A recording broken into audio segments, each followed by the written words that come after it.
Lopez coming at you with another episode from LopezTheSame.com.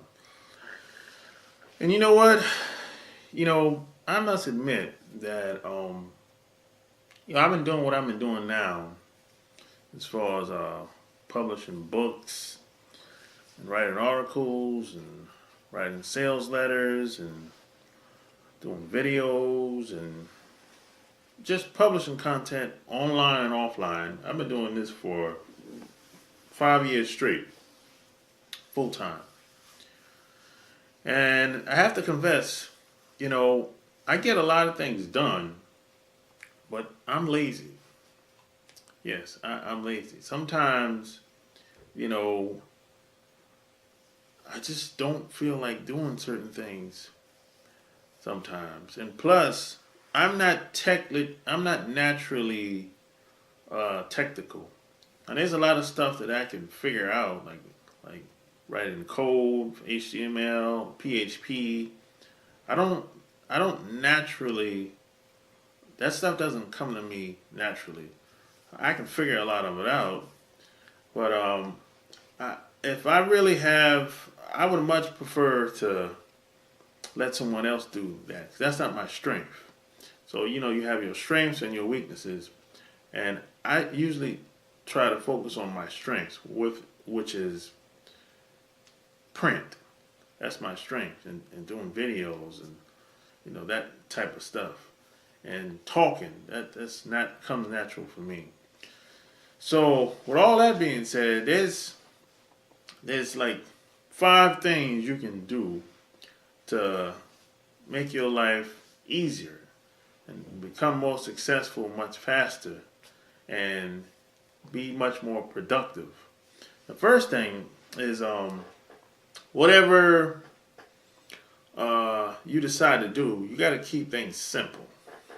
And when I say simple, I mean simple, so simple that a teenager could do it. If you show them how to do it in like steps, 1, 2, 3, 4, 5.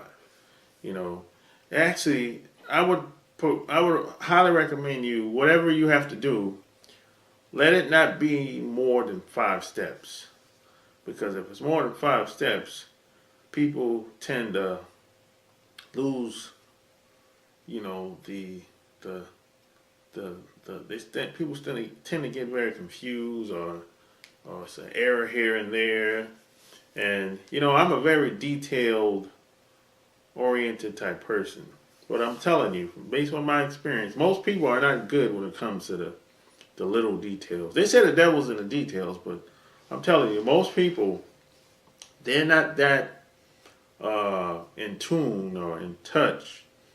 They don't understand how the small little things make such a big difference. So whatever you decide to delegate or give to someone else, make sure it's less than 5 steps, if possible. I know some things is hard, but just try to make sure it's less than 5 steps. It's been my experience that if it's over 5 steps, that's when people start to make errors and stuff like that. So keep things simple. And the second thing I would say is work during the most productive time that's best for you. So, for example, when it comes to me, I work best during the day and at nights. So, for example, like during the day, a good time for me would be like right now. Anytime between 2 to 6. That's a good time for me. And I'll take a break for about 4 to 5 hours, and I'll do something else for maybe around, say, 8 to 1 o'clock in the morning. That's the time those are my peak times, the most productive times. It's during the daytime, say 1 to say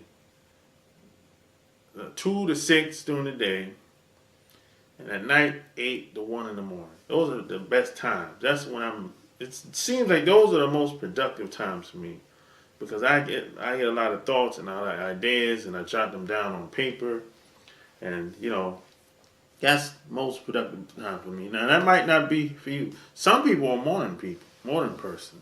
I'm not a morning person at all. Some people are a night person. I'm not a night person at all.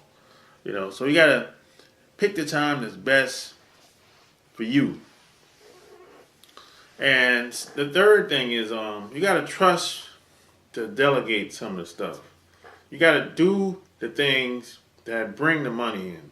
Do the things that's the most productive for you. That's gonna benefit you in the long run. Do the things that bring in the cash. Cash flow is king. So you got to do things that's gonna bring in the money. That's most productive.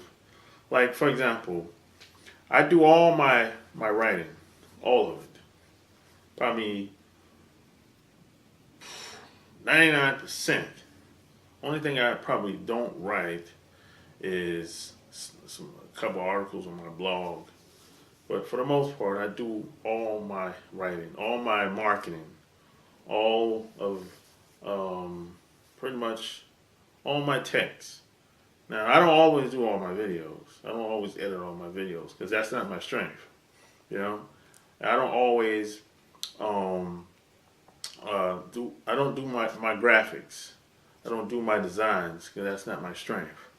I need help with that. I don't format my books or my ebooks because that's not my strength. I need help with some of that stuff because I'm not naturally technically inclined. I can figure out a lot of stuff, but it'll just take me a long time.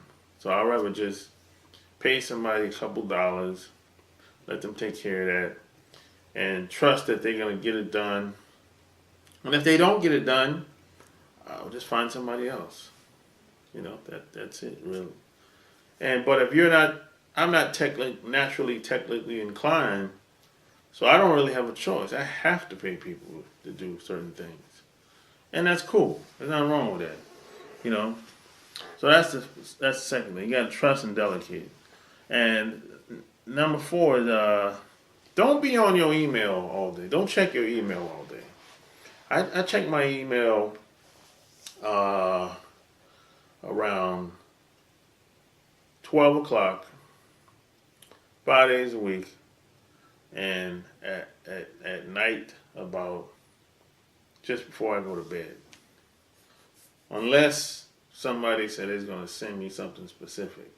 But for the most part, I check my email midday and at nighttime just before I go to bed. Because most people aren't really talking about anything anyway. And I'm not going to get anything that's going to surprise me. I mean, it's the same. Emails hasn't really changed very much. The variation, the amount of emails have changed. I get a lot more emails today than I did 10, 20 years ago, no doubt about it. But I'm not, 9 times out of 10, the emails that I'm getting, it can wait to the next day. It's not that important. And it takes a lot, if you check your email every 30 minutes to an hour, every time you get a beep on your cell phone or a bell or the sound on your cell phone that you have set up, it really wastes a lot of time. It takes you away from something else that you could be doing that's much more productive. So don't be on your email all day. And the last thing,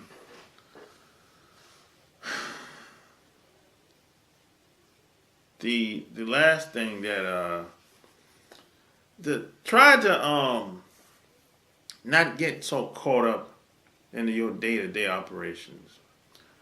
Some people would say it's good to work on the business, but not in the business.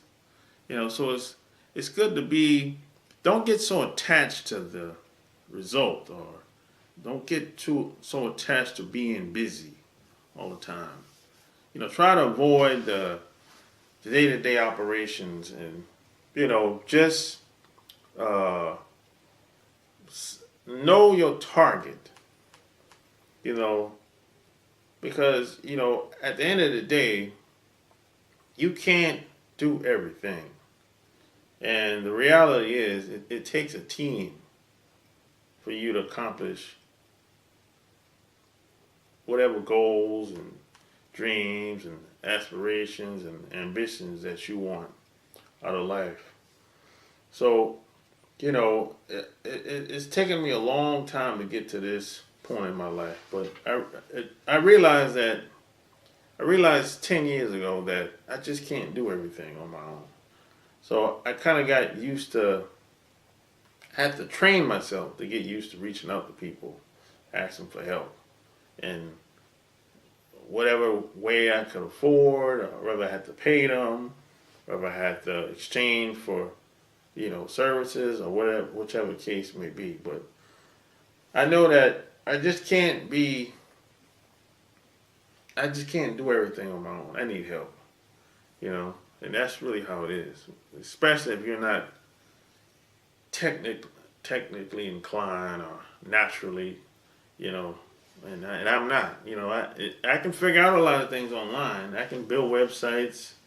I can create videos. I can do all that stuff. But some stuff I don't know everything. I have to either Google it on Google it online, or call somebody, or send them an email and ask questions, or whichever the case may be.